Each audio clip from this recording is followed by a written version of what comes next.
ಮುಖಂಡರಿಗೆ, ಸಮಾಜದ ಹಿರಿಯರಿಗೆ, ಯುವಕರಿಗೆ ನಾನು ಕೈ ಮುಗಿದು ಕೇಳ್ಕೊಂತ ಇದ್ದೀನಿ.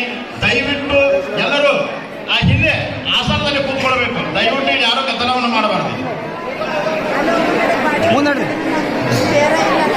ಶ್ರೀಮತಿ ವೈಶಾಲಿ ಸುತಾರ್ ಅವರು ವೇದಿಕೆ ಮೇಲೆ ಆಗಮಿಸಬೇಕು. ಶ್ರೀಮತಿ ಸಹೋದರಿ ವೈಶಾಲಿ ಸುತಾರ್ ಅವರು ವೇದಿಕೆ ಮೇಲೆ ಆಗಮಿಸಬೇಕು.